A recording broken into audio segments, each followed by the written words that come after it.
I am 33 years old and go by the name Linda. After spending time in an office, I found my niche as a web designer. I used to work for a firm, but now I do contract work as a freelancer. Remote work is my specialty. Jerry is 6 years my junior. He's my husband. Because he is a salesperson for a company that deals with household goods, he is constantly on the go. We couldn't be more different, Jerry and I. While he's calm and patient, even though his sales take longer, I prefer to work swiftly and efficiently on my computer. I think Jerry's charming clumsiness is one of his best qualities. A group dating event is where we first crossed paths. I went merely to fill a quota, but Jerry took an immediate shine to me. The age gap was irrelevant to him when he said, "I like you." Even though I wasn't first enthusiastic, I warmed up to him when he persisted. Jerry has a big heart and is a wonderful family man. Olivia is 8 years his junior and is his younger sister. She was in middle school at the tender age of 15 when we began dating. The family's pride and joy is this unexpected newborn girl who is significantly younger than her siblings. Her teachers believe she's great since she does so well in class. Every time he speaks about her, Jerry is filled with pride, yet he can't help but feel anxious about something. He has assured me on multiple occasions that Olivia's parents would love for her to attend an elite private high school, but that they are financially strapped. The cost of sending Olivia to a private school would significantly increase Jerry's college expenses. Olivia desires to attend a private school, but her family cannot afford it. Jerry thinks she would grasp the matter if they just told her. Nonetheless, his folks are adamant that she get this opportunity. They hope that their children would not have to endure the hardships that they did as they worked hard in agriculture throughout their life. That's why they looked into Jerry's college options. Because they have given so much, his parents' desires are difficult to disobey. For this reason, Jerry puts aside as much money as he can and works part-time on weekends. Upon hearing it from Jerry, I was taken aback.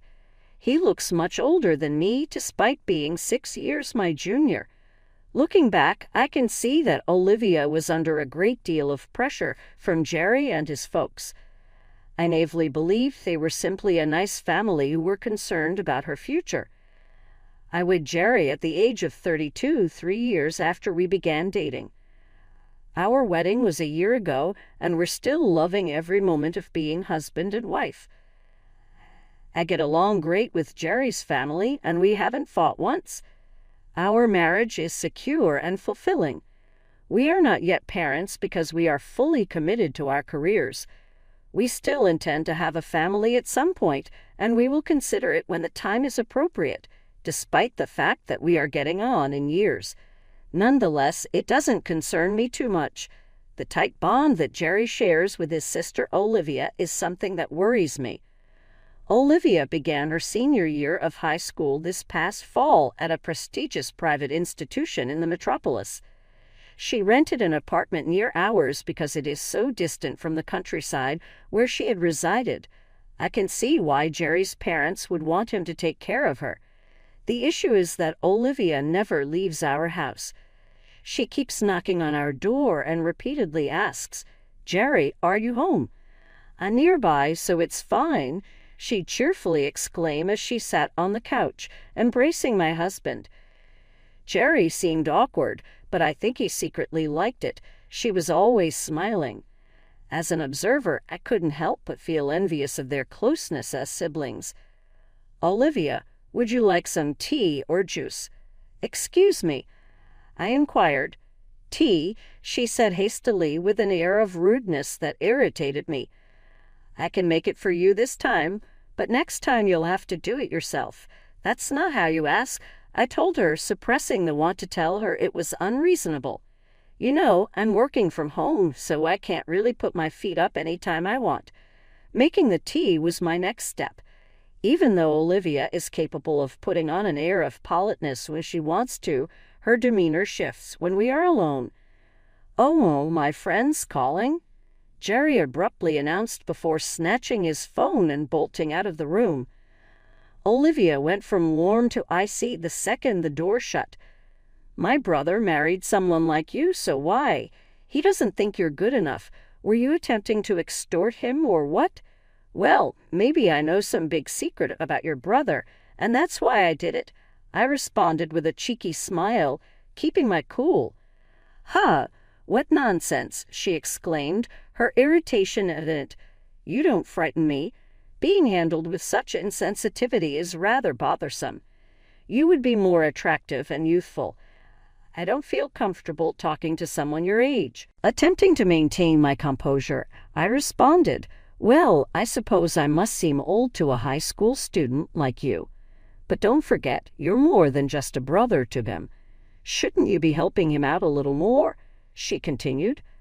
I was taken aback. Olivia didn't understand how things actually worked. Maybe it was her age. "Actually, I make more than you think," I replied calmly. "Really? Hard to believe," she scoffed. "Jerry's covering most of the bills, isn't he? You should be thankful he's earning so well." I was speechless. Her dismissiveness stung, and she wasn't even willing to listen. Seeing my frustration, Olivia smirked. "Lost for words, huh?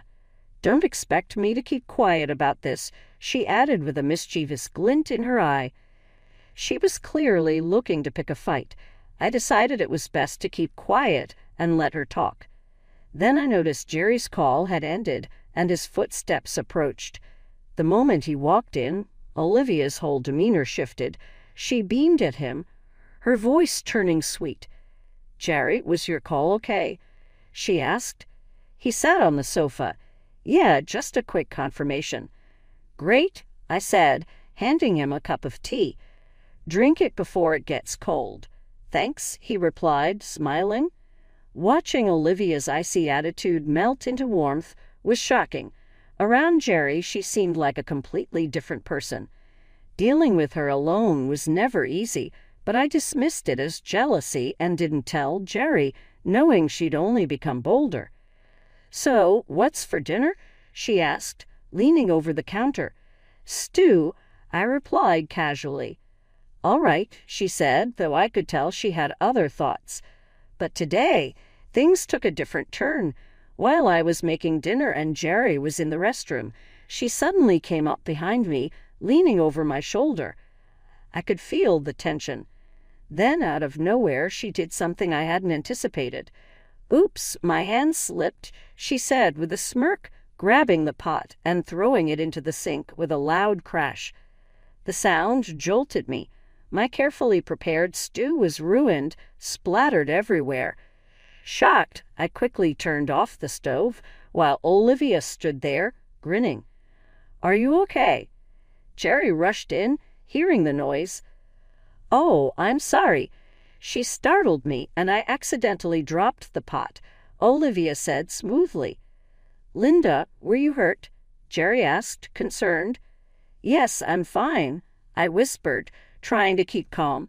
It was astounding how easily she twisted the situation. For the first time, I questioned if her actions were deliberate. If things had gone wrong, I could have been seriously burned. Once Olivia left, I couldn't keep silent any longer and told Jerry everything. "Did she really mean to throw the pot? What on earth?" Jerry said, stunned. "I think so," I replied. "Usually, she's just rude, but this crossed a line." "I'm sorry," he said, visibly upset. "I didn't realize she could do something like this. I'll have a serious talk with her." I had hesitated, worried it might damage their relationship, but I couldn't ignore this any longer.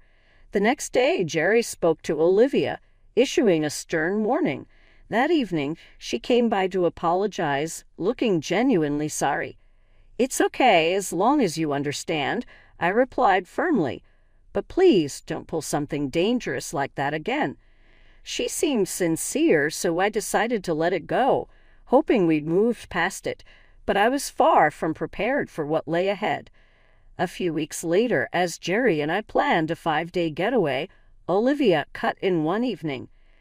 "Jerry, are you planning a trip?" she asked, her voice sharp. "Indeed, we're departing for the extended weekend," Jerry acknowledged. "A journey?" Surprisingly, Olivia also expressed her want to go. We had planned for this vacation to be a romantic getaway.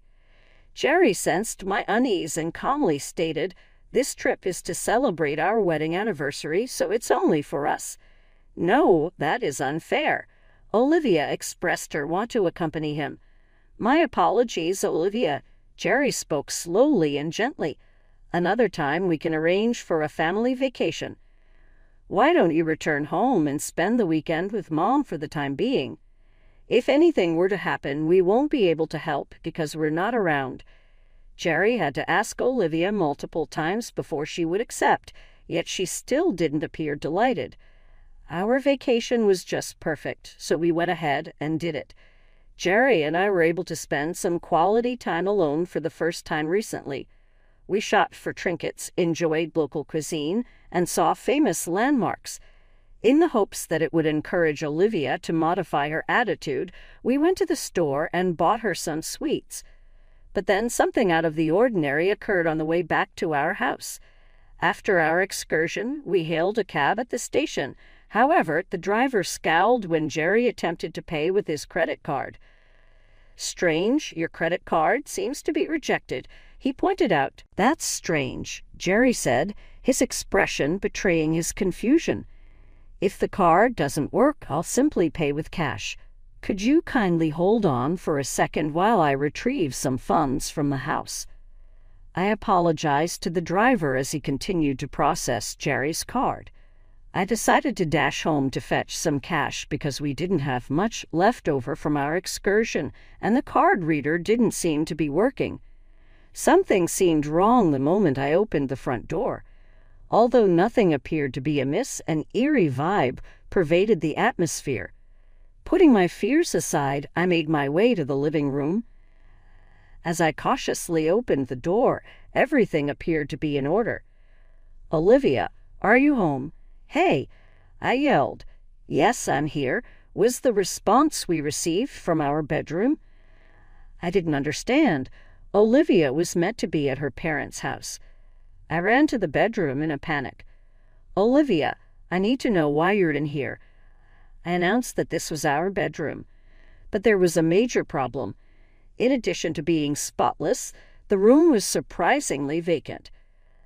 Aside from the desk and dresser, several other items had vanished. Not a single one of my cushions or pillows was there. I opened the closet, and all of my clothes were gone, along with my accessories, little keepsakes, and even my graduation album. My belongings have disappeared. As my anxiety level skyrocketed, I looked across at Olivia for comfort. "It seems like my belongings are the only ones that went gone. I don't understand what happened." "Excuse me," I inquired. Olivia made a sarcastic noise and laughed out loud. "Oh, did you find out? I threw away all of your stuff because it was trash." "Why would you do that?" Shocked, I inquired. "I simply do not approve of you," she stated with an air of frigid certainty. "It was all an act. The apology I made, it was for my brother's sake, not yours." I made it clear to him that I am extremely enraged. "In the end, I decided to kick you out because it drives me insane that he uses his money to feed you and take you on vacations. You have no business being here. All you are is a low-income house worker." The news seemed so unbelievable to me. At this point, Olivia's wrath was showing through in her yelling. It was plenty for me. "All right," I managed to keep my voice composed as I threatened to leave if that was your opinion. "But don't regret this." "Nothing will I ever regret, you know. Just get out," she snapped. "Oh, and I left your work bag and computer? You would be the only one whose work would be impacted if I disposed of those. I'm in the living room with them. Just grab them and run." I returned to the cab after rummaging in the living room for my tools. In the elevator, I happened to run into Jerry.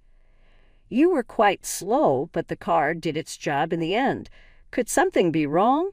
he inquired, perplexed. "Just ask Olivia," I whispered, my voice quivering. Jerry seemed taken aback, but I responded calmly nevertheless. Subtly, I escaped the apartment, suppressing my wrath. I wasted no time getting a night's stay at a nearby hotel. Jerry tried to get in touch with me multiple times while I was in transit, but I didn't return his calls until I was safely in my hotel. Upon hearing Linda's voice, Jerry immediately apologized. Olivia is back at her house now. It never occurred to me that things would play out this way. I believe her anger stems from the fact that I was honest with you. Where do we go from here? Given the amount of your belongings that were disposed of, should we inform the authorities about this? The police? I inquired, slightly taken aback. Absolutely not. I will not do that. I can't believe I've lost my mementos, but I know that things can always be replaced. The cops will likely brush it off as a domestic dispute if we report it. Olivia's future is something that concerns me more. Will you be of assistance?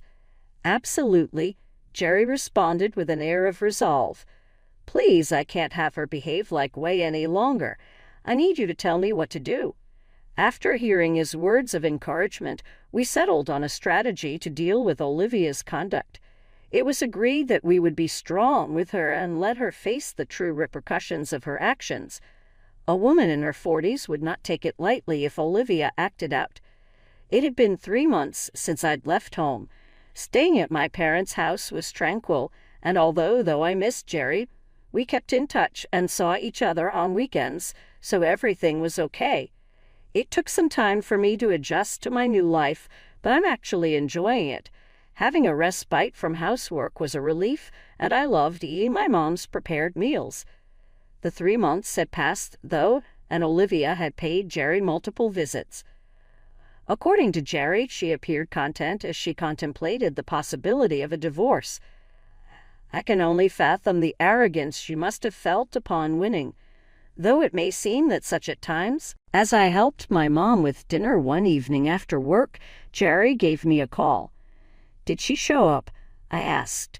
Yeah, he replied, sounding concerned. She's really panicked. It seemed that Olivia had realized things weren't going as she planned and was now pleading with Jerry for help. I put down my cooking tools, sensing that this was serious. I'm coming home, I told Jerry. He understood. When I returned home, the familiar warmth of the house wrapped around me. I slipped off my shoes and headed to the living room where everything seemed calm and normal. Linda, you're back, Jerry greeted me with a smile. But the moment I entered, I noticed Olivia waiting for me. Her eyes, narrow and frustrated, met mine as she knelt on the floor, glaring. Why are you here? She asked with a hint of anger. I told you to leave. Staying calm, I took a deep breath and replied softly, I heard you might get expelled if your tuition isn't paid. Is that true? Be quiet. This has nothing to do with you, Olivia snapped. My brother was covering the costs, but he just stopped out of nowhere. What's going on? She demanded, her voice trembling. Jerry stepped in, trying to calm her down. I was waiting for Linda to get home before explaining everything. What do you mean? Olivia asked, uncertain. Looking at her, I said gently, actually, I'm the one who's been paying your tuition. Her eyes widened in shock. For her private high school, the tuition was around $80,000 over 4 years. I had already paid half. If I couldn't pay the next year's fee, her enrollment would be canceled. I chose to handle it myself because Jerry and her parents couldn't afford it. Olivia just stared, frozen. Finally, her voice shook as she asked, Why would you spend that much?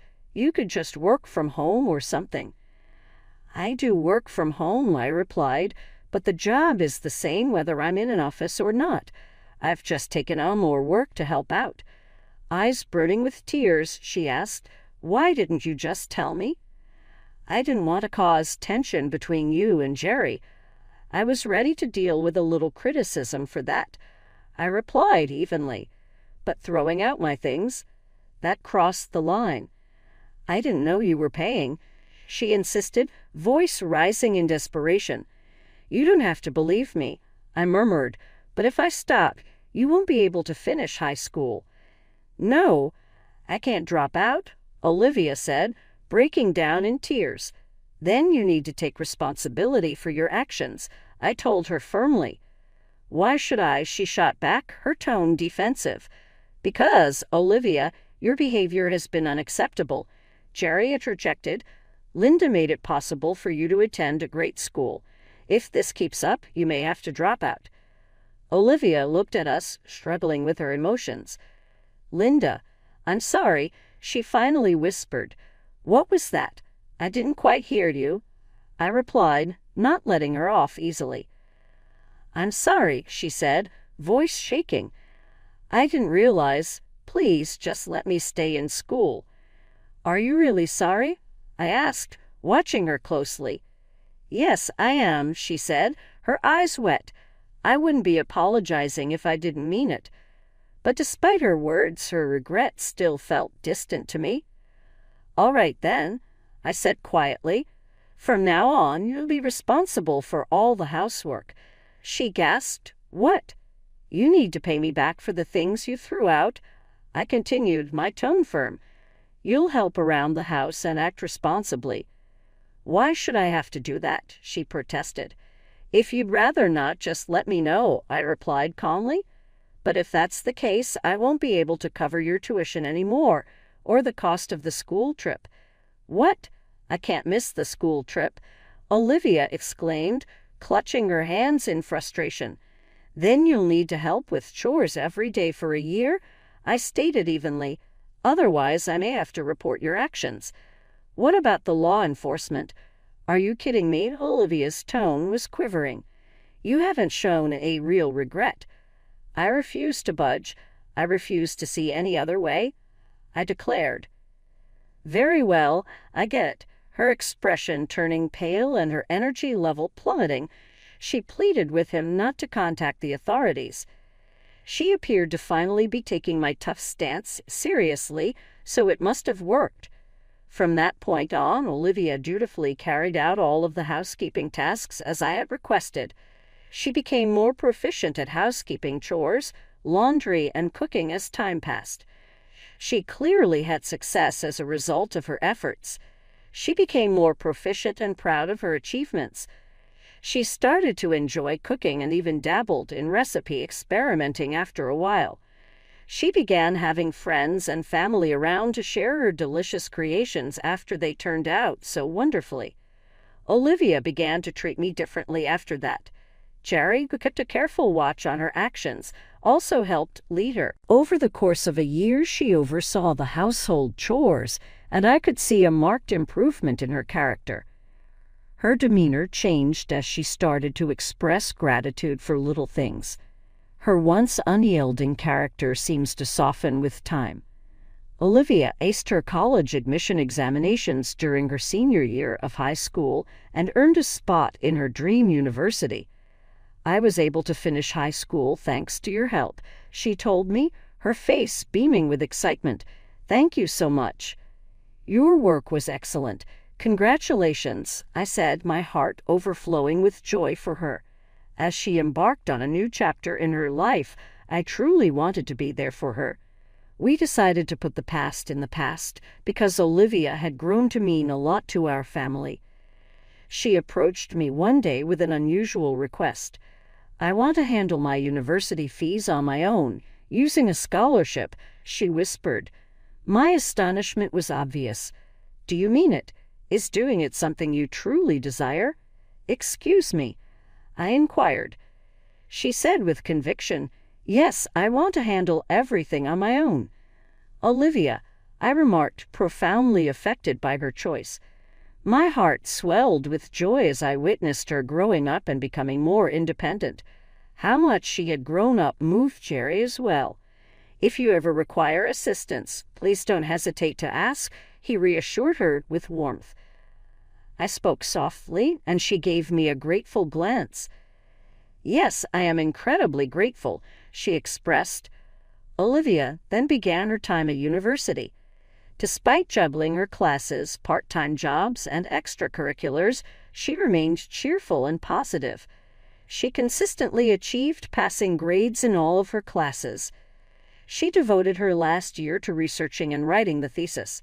She was able to secure employment at her dream workplace in the end. We are not concerned about Olivia's future since she is now an adult and completely self-sufficient. At the same time, Jerry and I became parents to a little boy who is now 6 years old, not long ago. Our kid loves having Olivia over to play, and the three of us are very much enjoying our shared home. Despite my initial apprehension, I am eternally grateful for Olivia's transformation and the way she has grown closer to our family. Our family is committed to maintaining close ties for many years to come.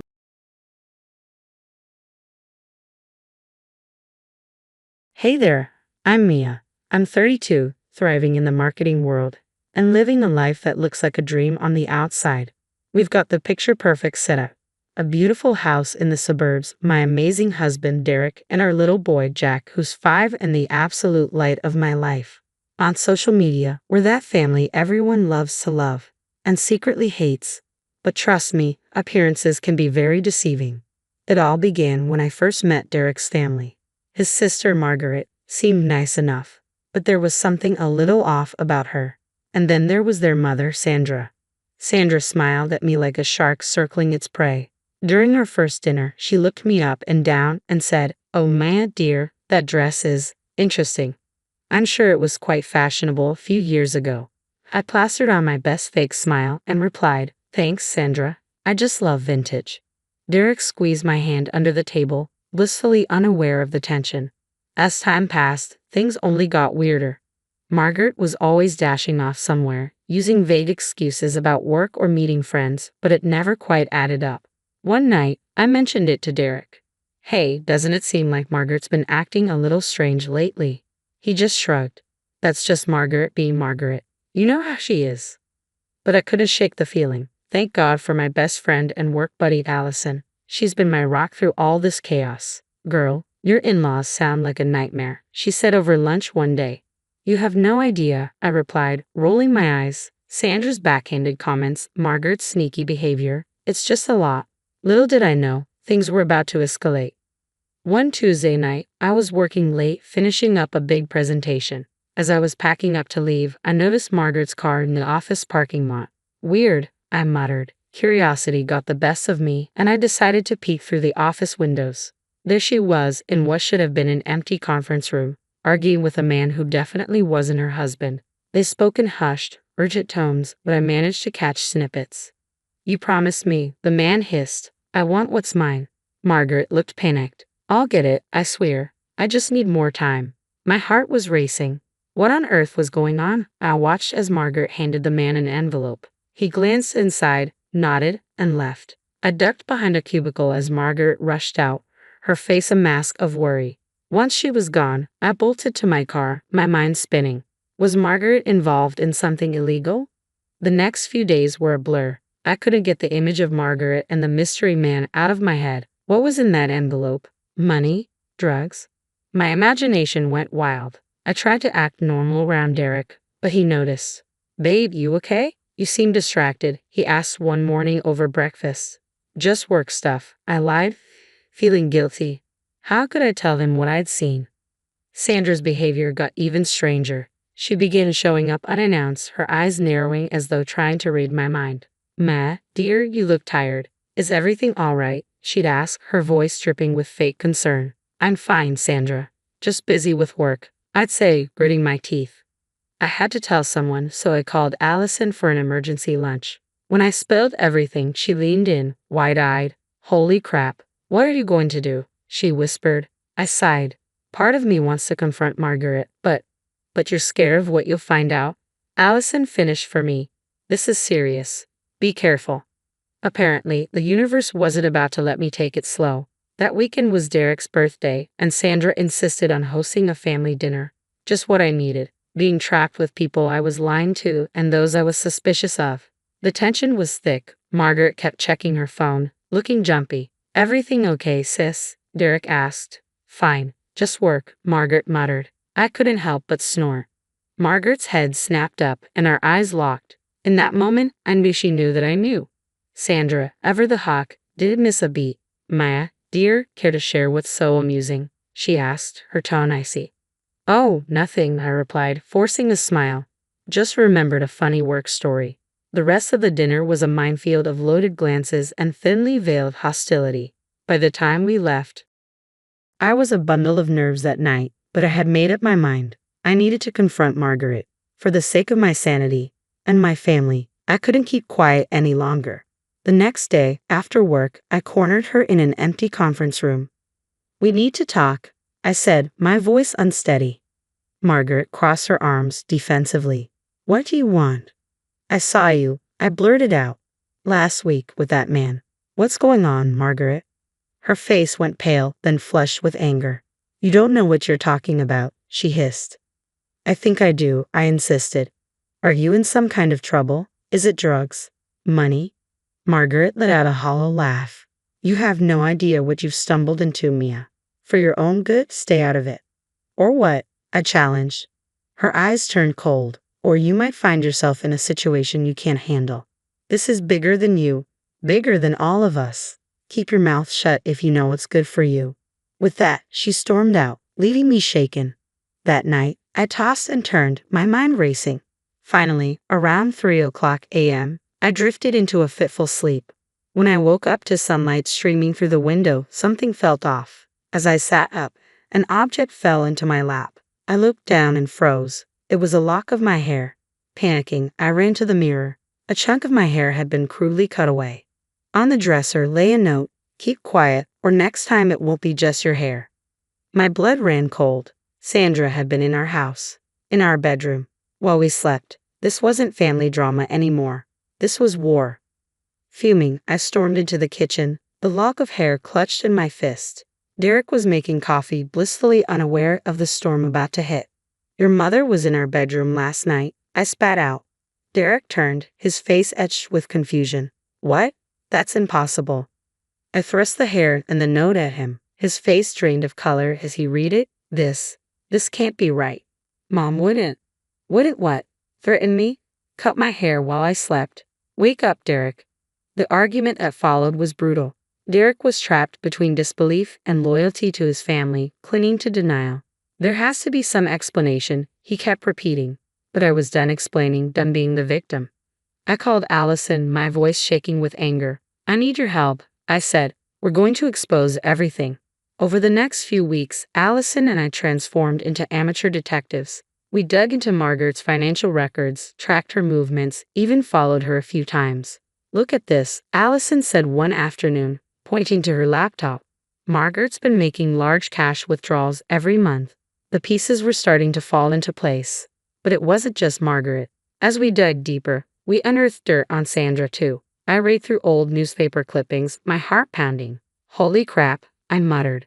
Sandra was involved in a huge embezzlement scandal 20 years ago. It was all hushed up.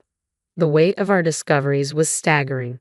This wasn't just about Margaret's secret. It was a web of lies and manipulation spanning decades. I knew it was time for a family intervention. I gathered everyone. Derek, his father George, even some extended relatives. Taking a deep breath, I laid out everything we'd uncovered. This has to stop, I pleaded, for all our sakes. For a moment, the room was silent with shock. Then all hell broke loose. Sandra stood up, her face twisted with fury. How dare you, you ungrateful little... She's lying. Margaret shrieked. She's trying to turn you all against us.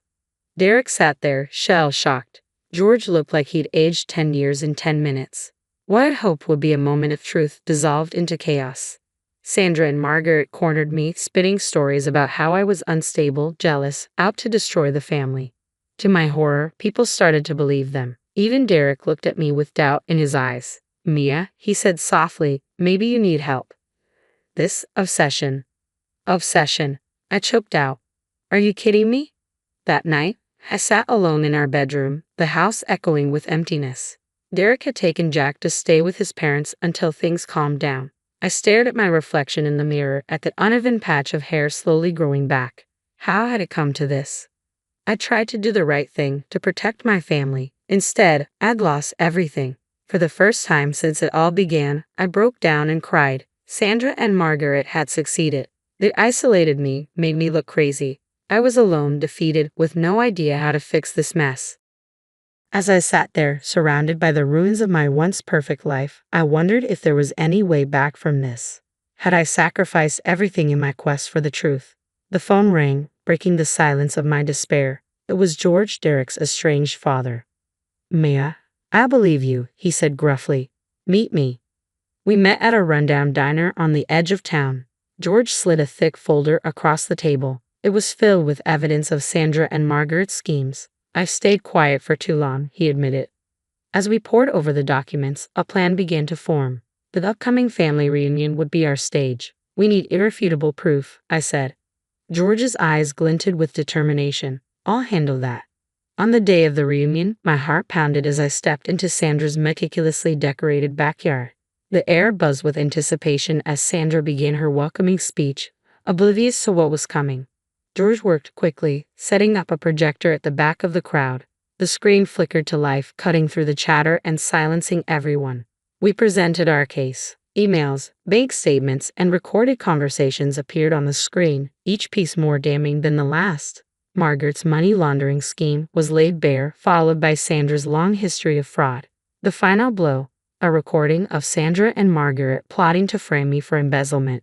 "Once Maya's gone, we control Derek's inheritance," Sandra's voice declared, cold and calculating.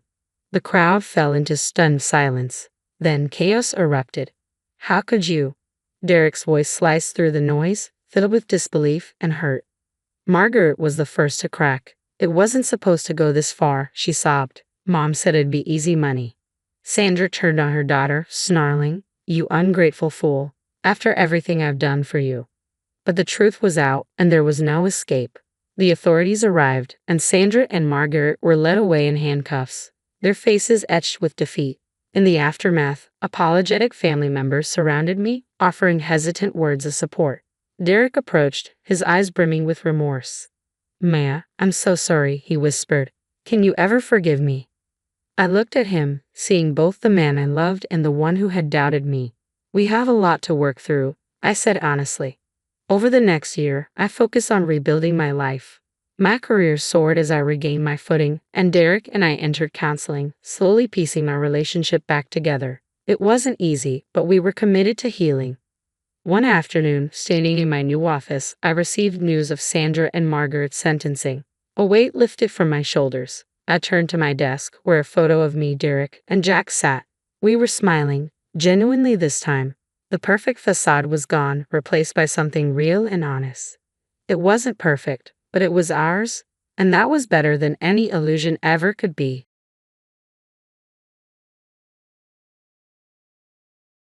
Hi, I'm Samantha, a third-grade teacher who thought she had life all figured out.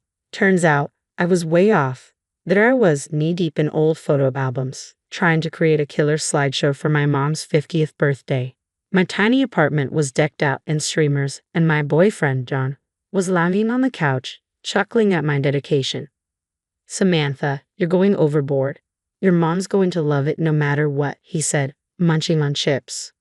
I rolled my eyes. "John, you don't get it. Mom deserves the best. She's done everything for me." As I flipped through another album, something strange caught my eye. "Hey, that's weird," I muttered. John looked up. "What's up?" "These photos. The dates are all wrong, and Mom looks different here." I held up a picture of her supposedly at my 10th birthday, but her hair was short. I distinctly remembered it being long that year. "Maybe it's just an old photo," John suggested. I shook my head. "Look at the date. It doesn't make sense." Just then, my phone buzzed. It was Mia, my best friend since forever. "Hey, you still coming over to help with the decorations?" "On my way, girl. I've got glitter and I'm not afraid to use it," I laughed, pushing the weird photo discovery to the back of my mind. Mom was always traveling for work when I was a kid. It was probably nothing. Later, as Maya and I were hanging a happy 50th banner, she asked, "So, did your mom bring you back anything cool from her latest trip?" I grinned. "A snow globe from Paris. It's so tacky. I love it." Maya laughed. "Classic Sandra. Remember when she missed your dance recital because of that emergency in Tokyo, but then sent you that amazing kimono?" I nodded, but something about that memory bugged me. "Yeah, it was gorgeous. But I don't think I ever saw any pictures from that trip." Maya shrugged. Probably too busy working. Your mom's always been a superhero like that. As we finished up, I couldn't shake this nagging feeling. I found myself staring at the wall of photos, trying to piece together a puzzle I didn't even know existed. John came up behind me, wrapping his arms around my waist. Your mom's going to love this, Sam. You've outdone yourself. I leaned back into him, pushing down the doubts creeping in. Thanks, babe. I just want everything to be perfect. She deserves it after everything she's done for me. Later that night, I slipped into Mom's office, my heart pounding. I'd never snooped before, but those photos were haunting me. Come on, Sam, you're being ridiculous, I muttered, running my hand along the bookshelf. That's when I felt it, a slight unevenness in the wood. I pressed and a panel slid open, revealing the hidden safe. My hand shook as I tried different combinations. Her birthday, my birthday, nothing. Then it hit me, the day Dad died. Click. Inside, I found a stack of documents, birth certificates, 4 of them, all with Mom's name but different fathers. Financial records followed, showing huge sums of money, all paid to Mom. What the hell? I whispered, my vision blurring with tears. I called Mia, my voice trembling. Maya, I need you, now. When she arrived, I spilled everything. Her eyes widened in shock. Sam, are you sure? I nodded, then froze as another horrifying thought hit me. Remember my high school graduation, when Mom was stuck in Singapore? Mia's eyes narrowed. Yeah. One of these birth certificates is dated just days after that, I said, my stomach twisting. Another memory surfaced, my scholarship ceremony. She'd missed it for an emergency in Frankfurt. Oh my God, Mia. Days later, I heard Mom's key in the lock. I sat in the darkened living room, the documents spread across the coffee table. She flicked on the light, and her smile faltered when she saw my face. Samantha, why are you sitting in the dark, sweetheart? Who are they? I asked, my voice eerily calm. Who are you talking about, darling? I held up the birth certificates. Don't lie to me, Mom, not anymore. Her face crumpled. Samantha, I can explain. Explain what? I shouted, standing up. That you missed my graduation to have another kid? It's not that simple, she whispered. Then make it simple, I demanded. And she did, every sordid detail. The affairs, the pregnancies, the blackmail. How my dad wasn't dead, just another victim of her schemes. I did it for you, she pleaded. To give you a good life. I laughed bitterly. A good life built on lies? Please, Mom. Samantha, forgive me. I love you. I stepped back, shaking my head. I don't even know who you are anymore. As I walked out, her sobs echoed behind me. My entire world had just shattered. Everything I thought I knew was a lie. I stared at my phone, thumb hovering over the send button. 4 messages to 4 strangers who were apparently my siblings. My head was spinning. Just do it, Sam, I muttered, hitting send before I could change my mind. The replies trickled in over the next few days, each one making my heart race. Coordinating the meeting wasn't easy. James was in Nashville, chasing his music dreams. Sophia was swamped with finals in Boston. Michael had just started a high-pressure job in Chicago. Only Lisa was local. We can all just drop everything and fly in. Michael's frustrated voice came through our conference call. Maybe we should wait, Sophia suggested hesitantly. No, I said firmly. We need to do this now, before she has a chance to cover her tracks. There was a long pause, then James spoke up. I'll book a flight. My gig can wait. I'll talk to my professors, Sophia added. I'll figure something out with work. Michael sighed. A week later, we all met at a cafe downtown. Walking in, I spotted them immediately, 4 people who looked just as lost and confused as I felt. A guy with shaggy hair and a guitar case stood up. Samantha, he asked, offering a small smile. I'm James. We introduced ourselves, each with an awkward nod. Sophia looked exhausted, with dark circles under her eyes. Michael kept checking his phone, looking like he was on the verge of leaving. Lisa, still in high school, couldn't stop staring at us. So, I began, struggling to find the right words. I guess. We're family. James snorted. Some family. Did any of you even know the others existed? We all shook our heads. She told me my dad died, Lisa said quietly. But, he's alive, isn't he? Michael nodded grimly. They all are. I did some digging. She's been blackmailing them for years. As we shared our stories, a pattern emerged. Sandra, weaving in and out of our lives, always with an excuse, always with a gift to make up for her absence. She missed my first big show in Nashville, James said bitterly. Said she was at a conference in Dubai. My high school graduation, I added.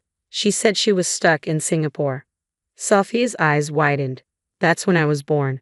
The realization hit us all at once. Sandra's business trips were lies. Every absence, every missed event, she was somewhere else with one of us. I flew all the way from Boston for this, Sophia whispered, her voice shaking. I can't believe. Hey, James reached out, placing a hand on her arm. We're all in this together now, right? Slowly, the tension began to ease. We were strangers, yes, but bound by a shared betrayal. Meanwhile, my phone kept buzzing with messages from Sandra, all of which I ignored. What do we do now? Lisa asked, looking scared. I took a deep breath. I think we need to confront her, all of us together. We spent hours planning, gathering evidence, and preparing ourselves for the confrontation. It was surreal, bonding with my newfound siblings over our shared trauma. Later that night, I found John waiting at my apartment. Sam, talk to me. What's going on? He asked gently. The floodgates opened, and I broke down, telling him everything. He held me as I cried, my world crumbling around me. I don't know who I am anymore, I sobbed. You're Samantha, he said firmly, lifting my chin. You're strong, kind, and way too good at charades. This doesn't change who you are. I managed a weak smile. I'm scared, John. I know, but you're not alone. You've got me, and now you've got them too. As the days pass, we finalize our plan. We confront Sandra at her birthday party, the same party I'd been planning when this all started. It felt like a lifetime ago. The night before the party, I sat alone in my apartment, staring at old photos. Happy memories now tainted by lies. My phone buzzed again. Another message from Sandra. Samantha, please. I love you. Let me explain. I deleted it without reading further. Tomorrow, she'd have to face all of us. Tomorrow, the truth would finally come out. The day of the party arrived, and my stomach was in knots. Guests filtered in, chatting and laughing, oblivious to the storm about to hit. James, Sophia, Michael, and Lisa were scattered around the room, blending in but exchanging nervous glances. Then Sandra walked in, beaming. Oh, Samantha, this is wonderful, she gushed, pulling me into a hug. I stiffened, feeling my skin crawl. Mom, I said loudly, my voice cutting through the chatter. There are some people here you should meet. My siblings stepped forward. Sandra's face drained of color. Tell you what is this? This, I said, my voice shaking, is your family, all of it. The room fell silent. I pulled out the documents from my bag. We found these, Mom. Care to explain? Sandra's eyes darted around the room, panicked. Sam, please not here. No, I cut her off. You don't get to hide anymore. I laid out everything. The birth certificates, the financial records. You missed my high school graduation because you were giving birth to Sophia. I said, my voice breaking. My scholarship ceremony. That was Lisa. One by one, my siblings shared their stories. James talked about missed concerts. Sophia about lonely Christmases. Michael about unanswered calls. Sandra crumbled before us, her perfect image cracking. I never meant for this to happen, she sobbed. The first time, I was scared. I needed money. Then it just spiraled. You lied to us our entire lives, Michael said coldly. I love you all, Sandra pleaded. Everything I did was for you. No, I interrupted, my voice steely. It was for you. We were just collateral damage in your schemes. The guests were murmuring, shocked. I saw Sandra's boss whispering furiously into his phone. Please, Sandra begged, her voice desperate. Forgive me. We can be a family. We are a family. Lisa, her voice quiet but steady, said, just not with you. One by one, we told Sandra we wanted nothing to do with her. As we walked out, leaving her sobbing in a room full of stunned guests, I felt a weight lift from my shoulders. Later that night, we gathered at my apartment, the air thick with unspoken words. So, what now? James asked, strumming his guitar absently. Michael leaned forward, his face set with determination. I've been thinking, we have a right to know our fathers. I want to find mine. A murmur of agreement swept through the room. Me too, Sophia said quietly. I have so many questions. It won't be easy, I warned. These men, They might not want to be found. Lisa nodded thoughtfully.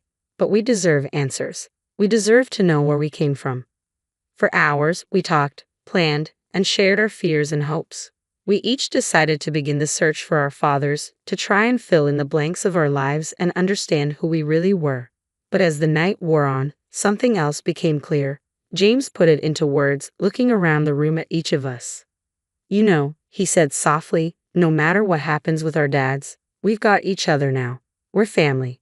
Sophia wiped away a tear. A real family, not built on lies. We share the same pain, Michael added. The same betrayal. That's a bond right there. I felt a warmth spreading through my chest. We're siblings. Maybe not in the traditional sense, but in all the ways that matter. That night, we made a pact to support each other through our searches, to be there no matter what we found. Over the following weeks, we stayed in touch, sharing leads on our fathers, helping each other heal. I went back to teaching, finding comfort in my students' laughter. John stood by me through it all, his love a steady anchor in my shifting world. One night, there was a knock at my door. I opened it to see Sandra standing there, looking small and broken. Samantha, please.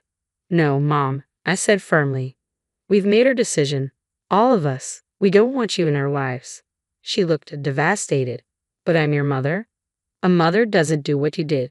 Goodbye, Sandra. I closed the door, leaning against it as tears fell. But these weren't tears of despair. They were tears of closure. The lies were over, and our truth was just beginning. Whatever we found in our search for our fathers, we knew we'd face it as a family bonded by shared pain, but also by love and understanding. The story has ended, but now I have a question for you. If you discovered your parent had secretly raised multiple families and lied to you your entire life, could you forgive them, or would you cut them out completely, as we did? Share your thoughts in the comments below. I'd love to hear your perspective.